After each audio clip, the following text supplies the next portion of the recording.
नगे च सुरेंद्रे च कौशिके पाद संस्पृशि निर्विशेष मनस्काय श्री वीरस्वामिने नमः। आरहत वाङ्मय में कहा गया है, जहाँ ये तिन्निवणिया मूलम घेतूण निगया एगोत्थ लह ई लाभम एगो मूलेण आगओ एगो मूलम पिहारिता आगओ तत्थवाणिओ व्यवहारे उवमा ऐसा एवं धम्मे बियान है। आश्रय एक सेठ था, उसके 3 पुत्र थे। एक दिन सेठ ने तीनों पुत्रों को अपने पास बुलाया और कहा, देखो अब मुझे तो कुछ उम्र आ रही है, 70 पार में हूँ, तो मैं तो अब थोड़ा ज़्यादा धर्म ध्यान साधु संतों की सेवा इसमें ज़्यादा समय लगाना चाहता हूँ। थोड़ा यत्किंचित परिवार को कोई गाइडेंस देना हो, कोई बात बताना हो, कोई पूछो तो उसका परामर्श देना, वो काम तो मैं भले करता रहूँगा। और ज़्यादा यह भाग दौड़ कमाई के लिए इधर उधर जाना, उससे मैं अब मुक्त होना चाहूँगा कि मेरे पास इतनी संपत्ति है कि मेरा तुम्हारी माँ का तो अच्छी तरह जिंदगी भर काम चलेगा। इसलिए मैं अब धर्म, तुम्हारी माँ भी धर्म ध्यान में लगना चाहती है, मैं भी धर्म ध्यान में, यानी काफ़ी समय धर्म ध्यान में, थोड़ा समय परिवार में एक और में लगा सकते हैं। लड़के बोले, पिताजी आपका चिंतन अच्छा है, अब यह जीवन का जो अगला हिस्सा है इसमें जितना धर्म ध्यान हो जाए, जो 4 आश्रम बताए गए हैं, ये ब्रह्मचर्य आश्रम, गृहस्थ आश्रम, वानप्रस्थ आश्रम और संन्यास आश्रम, तो ये जीवन को 4 भागों में बांटा जाए, 100 बरस मान लें, 25 25 25 25, तो आदमी पहले 25 वर्षों में मान लो पढ़ाई लिखाई अध्ययन वो सारा, विद्यालय महाविद्यालय वो सारा हो जाए, बाद में अब शादी हो जाए, गृहस्थ जीवन में अब सारा संतान और कमाई आदि 25 वर्ष उसमें लगा दो, फिर 50 आ गए, अब थोड़ा वानप्रस्थ, 75 के बाद तो संन्यास आश्रम, ज़्यादा साधना में लग जाओ। एक ये मानो मार्गदर्शन है कि जीवन में कैसे मोड़ लेना चाहिए। 75 वर्ष आ जाए फिर तो आदमी को अब संन्यास कह दो, चाहे कुछ घर में रहते हुए भी निवृत्ति की ओर बढ़ना चाहिए कि 75 आ गए, अब ये समाज की संस्थाओं में भी ज़्यादा जो सक्रिय पद हैं, अध्यक्ष मंत्री के, इनसे भी थोड़ी मुक्ति लेके कि भाई मुझे तो परामर्शक भले बना लो, संरक्षक भले बना लो, और ये सक्रिय जो हैं पद अध्यक्ष मंत्री, इनसे थोड़ा मुक्त रह के ताकि कोई समाज की धार्मिक आध्यात्मिक सेवा कर दें और अपना धर्म ध्यान साधु संतों का बखान सुनना, स्वाध्याय करना, जितना हो उपवास बेला एकांतरा, उसमें अब ज़्यादा समय लगाना है, सामायिक खूब करो। तो 75 के बाद का समय है वो तो ज़्यादा धर्म अध्यात्म में लगे। हमारे परम पूज्य जयाचार्य थे, वो तो वैसे सन्यासी संत थे ही थे, पर संतता आचार्य भी थे, उसमें भी उन्होंने मानो सन्यास की ओर गति कर ली। कैसे कर ली कि उनको तो 75 से भी संभवतः पहले ही उन्होंने अपना कि जैसे मेरे उत्तराधिकारी मगधी युवाचार्य हैं, तो ये थोड़ा काम संभालते रहें, और मैं थोड़ा अपना ज़्यादा साधना में, स्वाध्याय में, इसमें ज़्यादा समय लगाऊं। और ये संगी ये कुछ छोटे मोटे काम है कि मगजी संभालते रहें। गाइडेंस हो मेरा है ही, मूल चीज़ मेरे हाथ में है ही, बाकी अपनी साधना में समय। तो वो कितना स्वाध्याय में समय लगाते, अपना आंकड़े भी हमें संभवतः इतिहास में मिल जाते हैं, कितना वो स्वाध्याय किया, कितना साधना में रहे, यानी कुछ निवृत्ति में चले गए। वो तो संभवतः 75 से पहले ही चले गए। तो खैर 75 आ जाए फिर आदमी भले घर में रहते हुए भी जितना बिजनेस धंधा जितना ज़रूरी है उतना तो मान लो करना पड़े, कि बाकी अपना काफ़ी समय निवृत्ति, धर्म, ध्यान, साधना, स्वाध्याय, चिंतन, मनन, कर सके तो लेखन, इसमें अपना लगाए। तो सेठ ने कहा कि मैं तो अब अपना समय ज़्यादा धर्म, ध्यान, अपना स्वाध्याय इसमें लगाना चाहूँगा, और बीननिया घर में है, तुम्हारी माँ भी थोड़ी निवृत्ति में मेरे साथ धर्म ध्यान में रहना चाहती है, परंतु तुम तो अभी जवान हो, तुमको तो अभी कमाई में समय लगाना चाहिए। जाओ दूर कहीं प्रदेश में, शहर में जाके अच्छी कमाई करो। तीनों पुत्रों को पिता ने 1,000 कारसापन, एक प्रकार की मुद्रा मान लें, संपत्ति 1,000 रुपये मान लें, 1,00,000 मान लें, ये ले जाओ काम धंधा करो। तो तीनों को रकम बराबर मिल गई। आप जल्दी अपना मोक्ष देखना हो तो देख लो, रवाना हो जाओ। तो तीनों ने अच्छे समय में माता पिता को प्रणाम करके प्रस्थान किया, दूर एक शहर में गए। तीनों ने निर्णय किया अलग अलग रहेंगे, अपना अपना काम करेंगे। पिताजी ने कह दिया था लगभग 12 वर्ष के बाद अमुक समय वापस आ जाना। अब तीनों ने सोचा अपने अपने ढंग से ही काम करें। तो एक बेटा था, उसने व्यापार शुरू किया। व्यापार में कमाई भी होती, लाभ होता, तो वह सादगी रखता, ज़्यादा खर्चा नहीं करता, बस जितना ज़रूरी उतना भोजन आवास आदि में लगा दिया, भोजन, कपड़ा, आवास, बाकी पूंजी को इकट्ठा करते जाता, इकट्ठा करता। तो 12 वर्षों में काफ़ी पूंजी इकट्ठी हो गई। दूसरा बेटा था, वो भी कमाई करता था, पर साथ में खर्चा भी खूब करता। जितनी इनकम होती, नेट यानी शुद्ध आय होती, वो खर्च देता, खाना पीना और इधर उधर जाना करना, खूब खर्चा करता। तो बचता कुछ नहीं, जो मूल पूंजी तो बची, बाकी सारी कमाई को खर्च कर दिया। तीसरा बेटा था, उसने व्यापार किया ही नहीं, कि क्यों इतना भाग दौड़ करना, अपना आराम से रहो, पिताजी ने इतने दिए ही हैं, खाओ पियो मौज करो। और थोड़ी नशा और इसमें भी चला गया। तो 12 वर्षों की संपन्नता तक तो करीब करीब मूल पूंजी सारी खत्म ही हो गई। अब वो तीनों दिनांक निश्चित थी, तब मिले, जैसे तैसे किसी तरह मिल गए और चलते चलते गांव पहुँचे।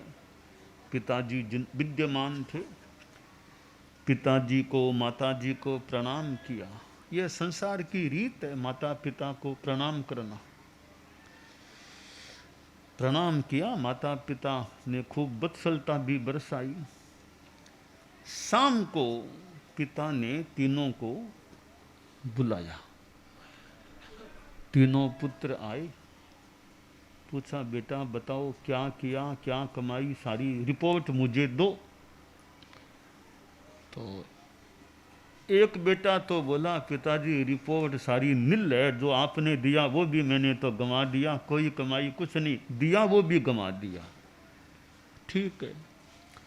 एक बोला कि पिताजी मैंने गमाया तो नहीं, कमाया भी नहीं, कमाया खूब था पर सारा खर्चा कर दिया, बराबर बैलेंस है सारा, दिया जितना वो आप भले संभालो, कमाई कुछ नहीं है, आय और कुछ नहीं है। तीसरा बोला पिताजी ये मेरा सारा हिसाब देख लो आप, जितना आपने दिया उसका 50 गुना सारा करीब करीब कमाई का है, ये वो आपको समर्पित है मेरा। पिता ने चिंतन किया कि तीनों बेटे हैं, एक ने इतनी कमाई की है, इतना धन लेकर आया है, तो दूसरा एक मूल पूंजी तो लेके आ गया, बाकी कुछ नहीं। तीसरी ने तो मूल को भी गंवा दिया। पूछा क्या किया था? तो जिसने कमाई करके लाया वो बोला पिताजी मैंने व्यापार किया, खर्चा ज़्यादा करता नहीं था, सादगी पूर्ण जीवन जीता था, कपड़ों में के भोजन में के बहुत अपना सीमित खर्चा करता, आवास का सीमित किराया लगता, तो मैं संपत्ति को बचाता रहता, इकट्ठा करता रहता।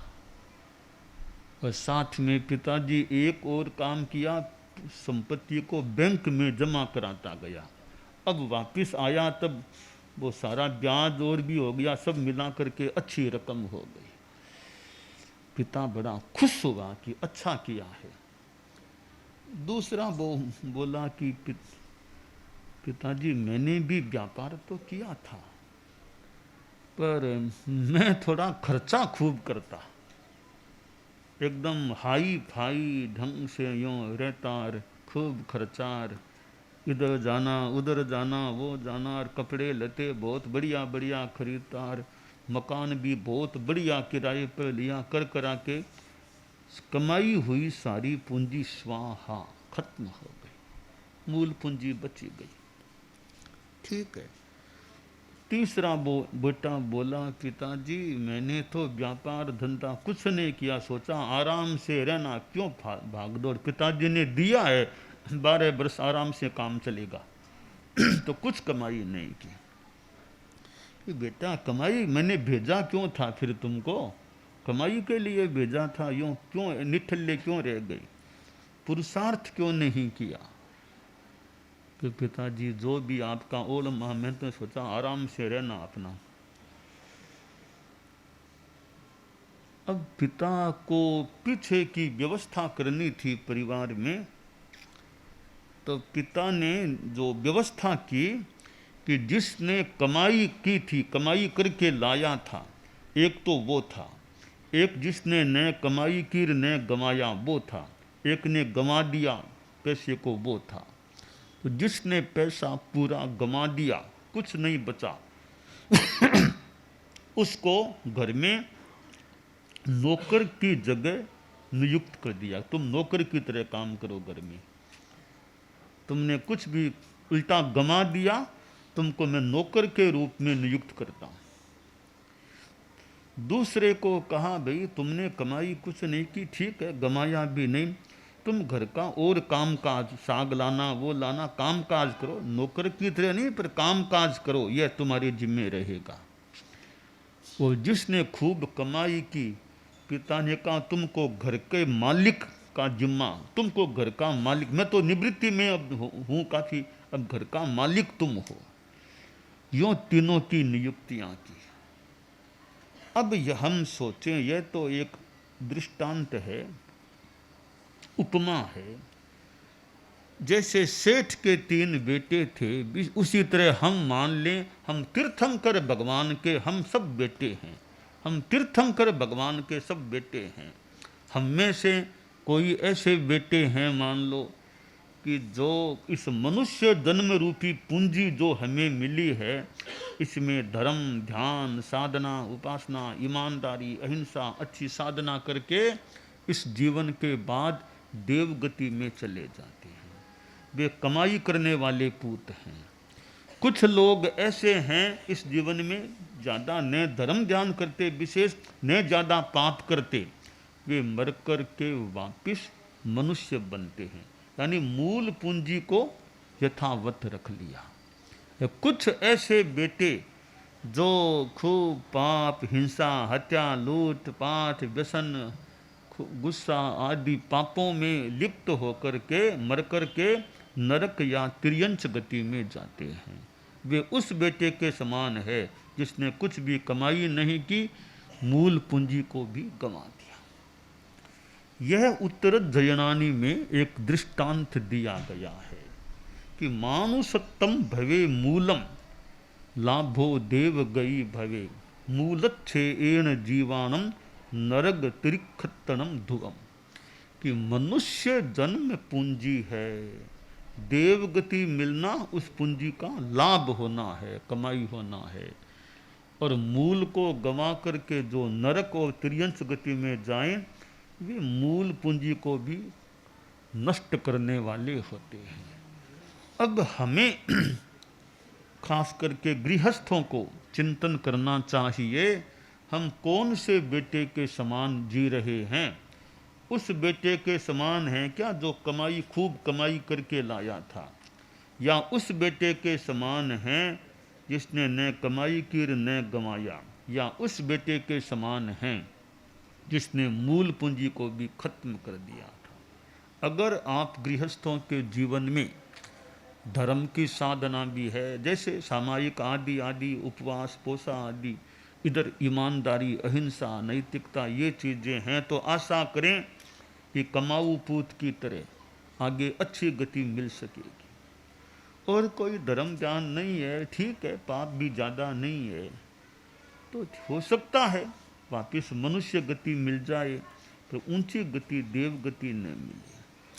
और जो पाप करते हैं, हिंसा, झूठ आदि, धर्म ज्ञान तो दूर, उल्टा पाप करते हैं, वे लोग मृत्यु के बाद नरक या तिर्यंच गति यानी पशु आदि की योनि में पैदा हो सकते हैं। तो इस पर हम सभी का चिंतन रहना चाहिए, हम कमाऊ पूत की तरह। और सबसे बढ़िया तो है कि आदमी मोक्ष में चला जाए। मनुष्य मरकर के वापिस मनुष्य बनता है, इसका मतलब है वो मिथ्या दृष्टि है। मनुष्य गति से तत्काल मनुष्य गति मिलने का मतलब है कि वो मिथ्यात्व अवस्था में उसने आयुष्य का बंध किया है। मनुष्य गति में नरक या तिर्यंच में जाना निश्चित है, मिथ्यात्व अवस्था में उसने आयुष्य का बंध किया है। तो जो वैमानिक देवगति में जाता है, सम्यक्त्वी होगा, वो देवगति में जाएगा। अगर सम्यक्त्व अवस्था में आयुष्य का बंध होगा, न तो नरक गति का आयुष्य बंधेगा जो मनुष्य है, और न तिर्यंच गति का बंधेगा, न अगला मनुष्य गति का बंधेगा, न भवनपति देव का, न व्यंतर देव का, न ज्योतिष्क देव का बंधेगा, न नपुंसक का बंधेगा, न स्त्री का। केवल एक वह वैमानिक देव गति में जाएगा और अच्छी गति में यानी वैमानिक गति में ही जाएगा, या फिर मोक्ष में जा सकता है। मोक्ष में जाएगा तो आयुष्य बंधेगा ही नहीं, आयुष्य बंधेगा ही नहीं, वो तो मोक्ष में चला जाएगा। तो यह नियम है कि सम्यक्त्वी होता है मनुष्य, तो वह नरक, तिर्यंच, मनुष्य, भवनपति, व्यंतर, ज्योतिष्क इनमें नहीं जाता। वो एक जाएगा अगर गति में, संसार की गति में, तो वैमानिक देव गति में ही जाकर के पैदा होगा। तो यह मानव जीवन का जो समय हमें प्राप्त है, इसका हम कैसे धर्म में, साधना में, अच्छे आचरणों में, सदाचार, अहिंसा, नैतिकता, बिजनेस भले करो, धंधा भले करो आप लोग, परंतु इसमें ईमानदारी, ऑनेस्टी, नैतिकता वो रखने का प्रयास हो, तो पाप कर्म के बंधन से कुछ बचाव हो सकता है। तो यह हमारा लक्ष्य और प्रयास रहे, इस मानव जीवन रूपी पूंजी को हम धर्म के द्वारा बढ़ाने का, सद्गुणित करने का प्रयास करें, बहुत ज़्यादा बढ़ाने का प्रयास करें, यह काम है।